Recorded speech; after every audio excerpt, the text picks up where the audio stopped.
ആദ്യം തന്നെ ഞാൻ പരിശുദ്ധ അമ്മയ്ക്കും ഈശോയ്ക്കും ഞാൻ നന്ദി പറയാണ്. കാരണം കഴിഞ്ഞ 5 മാസമായിട്ട് ഞാൻ ആഗ്രഹിച്ചതാണ് ഈ ആൾത്താരെ കയറി സാക്ഷ്യം പറയാമെന്നുള്ളത്. ഇന്ന് അതിനെനിക്ക് അവസരമുണ്ടായി. എൻ്റെ പേര് സ്വാതി എന്നാണ്. ഞാൻ വരുന്നത് ഇടുക്കി ജില്ലയിൽ നിന്നാണ്. ഞാൻ 2024 മാർച്ച് 14 ഞാൻ കൃപാസനത്തിലേക്ക് ആദ്യമായിട്ട് വരുന്ന സമയത്ത് മാതാവിൻ്റെ ഒരു പള്ളി എന്നതിലുപരി മാതാവ് പ്രത്യക്ഷപ്പെട്ടതാണെന്നോ ഇത്രയേറെ അത്ഭുതങ്ങൾ നടക്കുന്ന പള്ളിയാണെന്നൊന്നും എനിക്കറിയത്തില്ല. ഞാനിവിടെ വന്ന് ഞാനും അമ്മയും വന്ന് തന്നെ ഉടമ്പടി എടുത്തു. ഉടമ്പടി എടുക്കാനുള്ള കാരണം എന്ന് വെച്ച് കഴിഞ്ഞാൽ ഞാൻ 2018 തൊട്ട് ഞാൻ പഠിത്തം കഴിഞ്ഞ് ജോലിയിലായിരുന്നു. ഒത്തിരി വലിയ സാലറി അല്ലെങ്കിൽ പോലും കിട്ടിയ ജോലിയിൽ ഞാൻ ഹാപ്പി ആയിരുന്നു. കോവിഡ് വന്നു, ജോബ് പോയി, പഠിച്ചതുമായിട്ട് ഒരു ബന്ധമില്ലാത്ത ജോബിൽ പിന്നെ കയറേണ്ടി വന്നു. എന്നാലും കൂട്ടുകാർ എറണാകുളം ആ രീതിയിൽ അങ്ങ് പോയി. ലൈഫിനൊരു സീരിയസ് ആയിട്ട് ഞാനൊന്നും കണ്ടിട്ടുണ്ടായില്ല. ആ സമയത്ത് എൻ്റെ ഫ്രണ്ട്സൊക്കെ അബ്രോഡ് പോകുന്നു, അവർ സെറ്റിൽ ആവുന്നു. അപ്പോഴും എനിക്ക് വലിയ പ്രശ്നം ഉണ്ടായില്ല. പക്ഷേ ഞാൻ IT സെയിൽസ് ആൻഡ് മാർക്കറ്റിങ്ങിലായിരുന്നു. അപ്പോൾ ഡേ ബൈ ഡേ എൻ്റെ വർക്കിൻ്റെ പ്രഷർ എനിക്ക് സഹിക്കാവുന്നതിന് പരിധിയായിരുന്നു. പ്രമോഷനായി, ടീം ലീഡറായി, ടീം മാനേജറായി. പക്ഷേ എനിക്ക് താങ്ങാവുന്നതിനും കൂടുതൽ ടാർഗറ്റും കാര്യങ്ങളൊക്കെ ആയി. എനിക്ക് ഒരു രീതിയിലും മെൻ്റലി ഫിസിക്കലി ഞാൻ വീക്കായി. ഡിപ്രഷൻ പോലെ ഞാൻ വന്നു. എനിക്ക് എൻ്റെ കാര്യങ്ങൾ പറയാൻ ആരുമില്ല. അങ്ങനെ എനിക്ക് മരിച്ചാൽ മതി എന്നൊരു തോന്നിയ നിമിഷങ്ങളുണ്ടായ സമയത്താണ് എൻ്റെ ഫ്രണ്ട്സ് പറഞ്ഞിട്ട് തന്നെ ഞാൻ അബ്രോഡ് സ്റ്റഡീസ് നോക്കിയത്. പക്ഷേ എന്നെ സംബന്ധിച്ച് അബ്രോഡിൽ പോവുക, പഠിക്കുക എന്നുള്ളത് എനിക്ക് ചിന്തിക്കാൻ പറ്റുന്ന ഒരു കാര്യമല്ല. കാരണം സാമ്പത്തികമായിട്ട് അത്രയും സ്റ്റേബിളായിട്ടൊരു ഫാമിലി അല്ല എൻ്റെ. അപ്പം UK, കാനഡയൊക്കെ പോകുമ്പോൾ 25 lakhs 30 lakhs എന്നൊക്കെ പറയുന്നത് എൻ്റെ ഫാമിലിക്ക് അഫോർഡ് ചെയ്യാൻ പറ്റുന്ന ഒരു കാര്യമല്ലായിരുന്നു. എങ്കിലും ഞാൻ കൺവിൻസ് ചെയ്തു. ഞാൻ ഫെബ്രുവരി 5 ഞാൻ പാസ്പോർട്ടിന് അപ്ലൈ ചെയ്തു. ഫെബ്രുവരി 15 ഞാൻ പാസ്പോർട്ട് ഓഫീസിൽ പോയി. എനിക്ക് തന്ന സമയത്തിനെക്കാട്ടി കൂടുതൽ മുന്നേ ഞാൻ പോയത്. അപ്പം ഞാൻ അവിടുത്തെ ഒരു പള്ളിയിൽ കയറി കുറച്ച് നേരം ഇരുന്നു. ഞാൻ പഠിച്ചത് കോൺവെൻറ്റ് സ്കൂളിലൊക്കെ ആയതുകൊണ്ട് തന്നെ എനിക്ക് ഈശോയിലും മാതാവിലും പണ്ട് തൊട്ടേ എനിക്ക് ഇഷ്ടമായിരുന്നു. അങ്ങനെ ഞാൻ ആ പള്ളിയിൽ കയറിയിരുന്നു. കുറച്ച് നേരം പ്രാർത്ഥിച്ചു. സമയം പോകണമല്ലോ എന്നോർത്ത് ഞാൻ അതിൽ കൂടെ നടന്നു. കൃപാസന പത്രം കിട്ടി. ഞാൻ കുറച്ച് നേരം വായിച്ചു കഴിഞ്ഞപ്പോൾ ഞാൻ ആലോചിച്ചു, ഇതെങ്ങനെയൊക്കെ നടക്കുമോ? അത്രയാണ് ഞാൻ വിചാരിച്ചുള്ളൂ. അതിൽ കൂടുതൽ ഞാൻ അതിനെക്കുറിച്ച് ആഴമായിട്ട് അറിയാനൊന്നും ശ്രമിച്ചിട്ടുണ്ടായില്ല. ഞാൻ വിസയ്ക്ക് പാസ്പോർട്ടിന് അപ്ലൈ ചെയ്തു. ഫെബ്രുവരി ലാസ്റ്റോടെ യൂണിവേഴ്സിറ്റിയിലേക്ക് അപ്ലൈ ചെയ്തു. മാർച്ചോടുകൂടി ഓഫർ ലെറ്റർ കാര്യങ്ങൾ വന്നു. ലോണിന് അപ്ലൈ ചെയ്തു. ഒരു മാർച്ച് 10 ആയപ്പോഴേക്കും എൻ്റെ ലോൺ റിജക്റ്റായി കഴിഞ്ഞപ്പം ഇനി എന്ത് ചെയ്യുമെന്ന് അറിയാതിരുന്നപ്പം ഞങ്ങളുടെ ഫാമിലി ഫ്രണ്ട് ഒരു ചേച്ചിയുണ്ട്, സരിത എന്ന് പറഞ്ഞ ചേച്ചിയാണ് കൃപാസനത്തിനെ കുറിച്ച് കുറച്ചുകൂടി കൂടുതൽ പറഞ്ഞു തന്നിട്ടുള്ളത്. അങ്ങനെ ഞങ്ങൾ കൃപാസനത്തിൽ വന്നു, ഉടമ്പടി എടുത്തു. സ്വാർത്ഥത എന്ന രീതിയിൽ ഞാൻ എൻ്റെ 6 നിയോഗവും എനിക്ക് UK പോകണം, എനിക്ക് ഏപ്രിൽ 18 UK പോകണം, അതുതന്നെയാണ് വെച്ചുകൊണ്ടിരുന്നത്. റിപ്പീറ്റായിട്ട് തന്നെ വെച്ചു. പോയി പ്രതീക്ഷിക്കുന്ന പ്രാർത്ഥന, വൈകുന്നേരത്തെ പ്രാർത്ഥന എല്ലാം നടന്നു.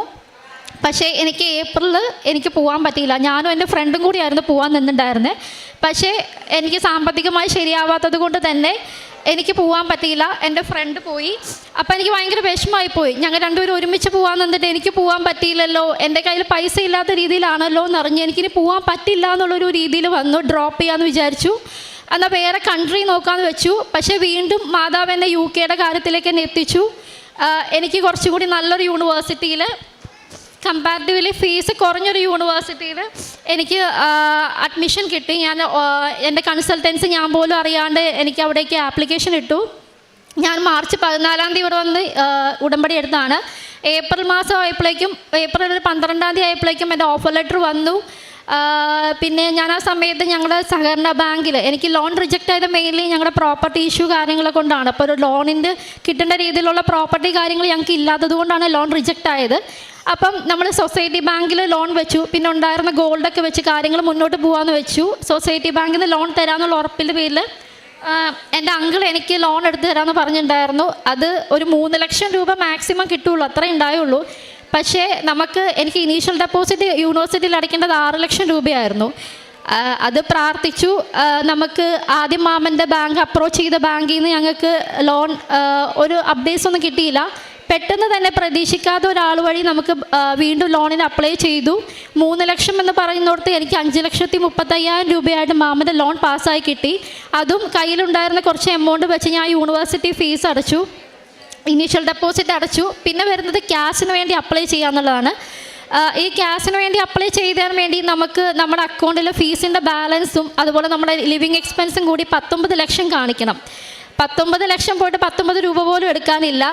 എനിക്ക് ക്യാഷ് കിട്ടിയിട്ടും എനിക്ക് ഫീസ് അടച്ചിട്ടും ക്യാഷ് കിട്ടണമെങ്കിൽ നമുക്ക് ഈ ഒരു എമൗണ്ട് കാണിക്കണം. അപ്പോൾ ക്യാഷ് കിട്ടാൻ എനിക്ക് ഫീസ് അടച്ചിട്ട് ഒരു 1.5 മാസം എടുത്തു.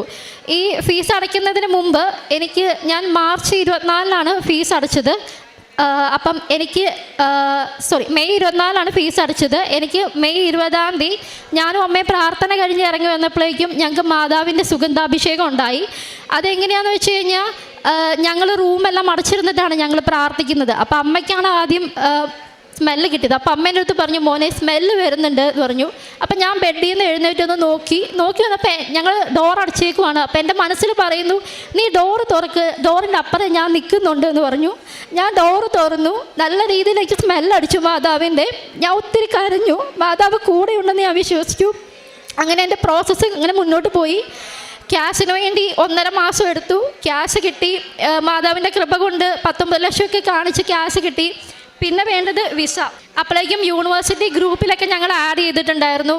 യൂണിവേഴ്സിറ്റിയിലേക്കുള്ള സെയിം ക്ലാസ്സിലെ കുട്ടികളൊക്കെ വിസ കിട്ടി, ടിക്കറ്റ് ബുക്ക് ചെയ്തു. അപ്പോഴും എൻ്റെ കാര്യമൊന്നും ആവുന്നില്ല.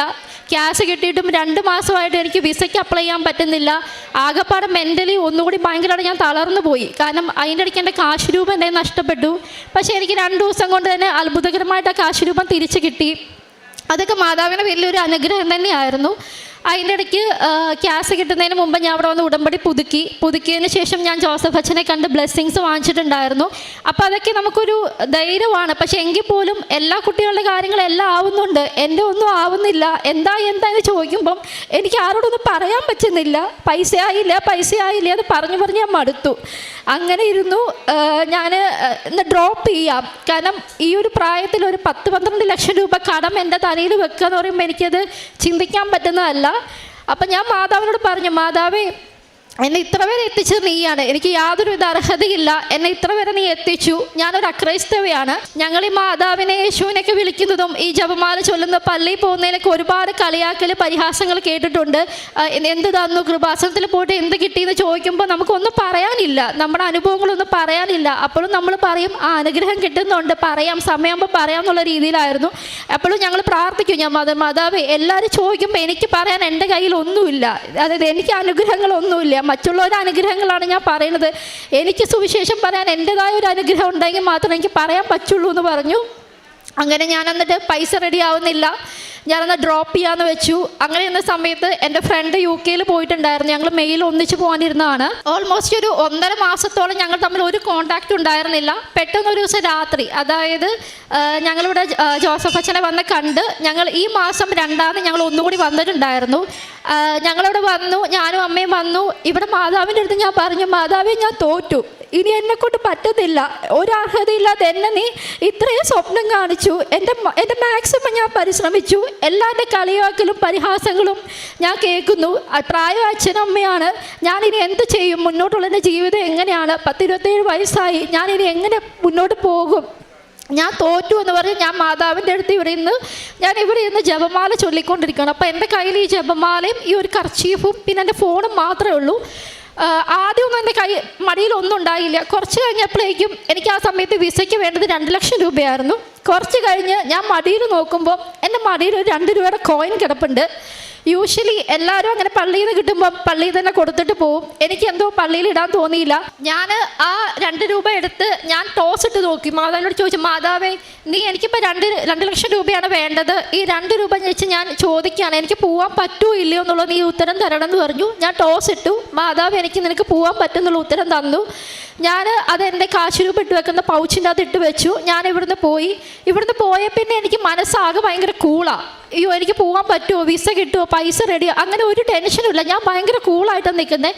ഇടയ്ക്ക് ഓർമ്മ വരും, അയ്യോ വിസ വെച്ചില്ലല്ലോ, പൈസ ആയില്ലോ എന്നൊരു ഇടയ്ക്ക് ഓർമ്മ വരും, അത്രേ ഉള്ളൂ. പക്ഷേ എനിക്ക് ആ വലിയ ഇതില്ല. ഞാൻ ഡെയിലി ജപമാല ചൊല്ലും, ഡെയിലി ബൈബിൾ വായിക്കും, 3 മണിക്ക് പ്രാർത്ഥന ചൊല്ലും. 3 മണിക്ക് പ്രാർത്ഥന ചൊല്ലുന്ന കൂടുതൽ ഞാൻ ഇവിടുന്ന് പോയപ്പം അന്ന് മാതാവിൻ്റെ ഒരു ഗ്രോട്ടോയും ഒരു ബൈബിളും വാങ്ങിച്ചിട്ടുണ്ടായിരുന്നു. എനിക്ക് UK പോകുമ്പോൾ കൊണ്ടുപോകാൻ വേണ്ടിയിട്ടാന്ന് പറഞ്ഞിട്ട്. അങ്ങനെ ഞാൻ എന്നും എൻ്റെ പാസ്പോർട്ടിൻ്റെ അകത്ത് തൈലം പൂശി ഞാൻ ബൈബിളിൻ്റെ ഉള്ളിൽ വെക്കുമായിരുന്നു. അങ്ങനെ ഞാൻ പ്രാർത്ഥിച്ചു. എൻ്റെ ഫ്രണ്ട് 13-ാം തീയതി, ഈ മാസം 13-ാം തീയതി ആയപ്പോൾ എനിക്ക് മെസ്സേജ് അയച്ചു, എടി എന്തായി കാര്യങ്ങൾ, വരുന്നില്ലേ എന്ന് ചോദിച്ചു. ഞാൻ പറഞ്ഞു, ഇല്ലടാ വരുന്നില്ല, ക്യാൻസൽ ചെയ്യാണ്, എമൗണ്ട് സെറ്റായിട്ടില്ല എന്ന് പറഞ്ഞു. എന്നോട് ചോദിച്ചു നിനക്ക് എത്രയാണ് വേണ്ടതെന്ന് ചോദിച്ചു. ഞാൻ പറഞ്ഞു എനിക്ക് ടോട്ടലിന് 4 ലക്ഷം രൂപ വേണമെന്ന് പറഞ്ഞു. ഞാനത് നോക്കട്ടെ എന്ന് പറഞ്ഞു. അത് കഴിഞ്ഞ് കുറച്ച് കഴിഞ്ഞപ്പോഴേക്കും അവൻ്റെ അമ്മ വിളിച്ചു, മോനെ വിസയ്ക്ക് വെക്കാനുള്ള ഇപ്പം എത്രയാണ്, നമുക്കത് അറേഞ്ച് ചെയ്യാൻ എത്ര വേണ്ടതെന്ന് ചോദിച്ചു. 2 ലക്ഷം രൂപയാണ് ആൻറ്റി എന്ന് പറഞ്ഞു. ഓക്കെ മോനെ അമ്മയൊന്ന് നോക്കട്ടെ എന്ന് പറഞ്ഞു. പിറ്റേ ദിവസം രാവിലെ 14-ാം തീയതി ഒരു ഉച്ചയായപ്പോൾ എന്നെ വിളിച്ചിട്ട് പറഞ്ഞു, മോനെ ഞാൻ ബാങ്കിൽ പൈസ ഇട്ടിട്ടുണ്ട്, 2 ലക്ഷം രൂപയാണ് എനിക്ക് വേണ്ടത്, 1,85,000 എനിക്ക് വിസയ്ക്ക് വേണ്ടത്, അത് ഞാൻ ഇട്ടിട്ടുണ്ടെന്ന് പറഞ്ഞു. അത് കഴിഞ്ഞ് പിന്നെ എൻ്റെ കയ്യിൽ ആ പൗച്ചിൽ നിന്ന് ഞാൻ ആ 2 രൂപ എടുത്തിട്ടില്ല. ആ 2 രൂപ പിന്നെ കണ്ടിട്ടേ ഇല്ല ഇതുവരെ. കാരണം എനിക്ക് ആ സമയത്ത് വേണ്ടതെന്ന് 2 ലക്ഷം രൂപയാണ്. അപ്പം ഞാൻ എൻ്റെ അമ്മയടുത്ത് പറഞ്ഞപ്പോൾ എൻ്റെ അമ്മ പറഞ്ഞു, നിനക്ക് വേണ്ട 2 ലക്ഷം രൂപയ്ക്ക് മാതാവ് നിനക്ക് 2 രൂപ തന്നു, നിനക്ക് പൈസ കിട്ടിയപ്പോൾ മാതാവ് എന്നെ തിരിച്ചെടുത്തതാണോ എന്ന് പറഞ്ഞു. അതെനിക്കൊരു വലിയൊരു അത്ഭുതമായിരുന്നു. ഞാൻ 15-ാം തീയതി വിസയ്ക്ക് അപ്ലൈ ചെയ്തു, പേയ്മെൻറ്റ് ചെയ്തു. 20-ാം തീയതി ഞാൻ VFS അപ്പോയിൻമെൻ്റ് എടുത്തു. അപ്പോയിൻമെൻ്റ് എടുത്ത് കഴിയുമ്പോൾ എനിക്ക് പേടിയായിരുന്നു, ഇനിയിപ്പോൾ റിജക്ഷൻ വരുമോ, ഇത്ര ഡിലേ ആയല്ലോ എങ്ങനെയൊക്കെയെന്ന് അറിയാൻ. എനിക്ക് 2.5 ദിവസം കൊണ്ട് എനിക്ക് വിസ ഗ്രാൻഡഡ് ആയി. ഇന്നലെ എനിക്ക് എൻ്റെ വിസ കയ്യിൽ കിട്ടി. വിസ കയ്യിൽ കിട്ടുമ്പം ഞാൻ മാതാവിനോട് പറഞ്ഞിട്ടുണ്ടായിരുന്നു, ഞാൻ എൻ്റെ വിസയായിട്ട് അമ്മയുടെ ആ ഗ്രോട്ടോ തൊട്ടിട്ട് ഈ ആൾത്താര വരെ ഞാൻ എൻ്റെ വിസയായിട്ട് ഞാൻ മുട്ടയിൽ വന്നേക്കാമെന്ന് പറഞ്ഞു. ഞാൻ അങ്ങനെ മുട്ടയിൽ വന്നു. ഞാൻ ഇവിടെ എൻ്റെ പാസ്പോർട്ട് സബ്മിറ്റ് ചെയ്ത് മാതാവിന് നന്ദി പറഞ്ഞു. ഇപ്പം എൻ്റെ കയ്യിൽ എൻ്റെ UK വിസയുണ്ട്. ഞാൻ പൂർണ്ണമായിട്ട് ഞാൻ വിശ്വസിക്കുന്നുണ്ട് ഇത് എൻ്റെ കഴിവ് കൊണ്ടല്ല. കാരണം എൻ്റെ കഴിവ് കൊണ്ട് എന്നെപ്പോലൊരു ബിലോ ആവറേജ് ഫാമിലിക്ക് ഒരിക്കലും പറ്റാത്ത കാര്യമാണ്. മാതാവിൻ്റെ കൃപ ഒന്നുകൊണ്ട് മാത്രം എനിക്ക് എൻ്റെ വിസ കയ്യിൽ കിട്ടി. ഞാൻ മോസ്റ്റ് പ്രോബബ്ലി സെപ്റ്റംബർ 9-ാം തീയതി കൂടി UK പോവുകയാണ്.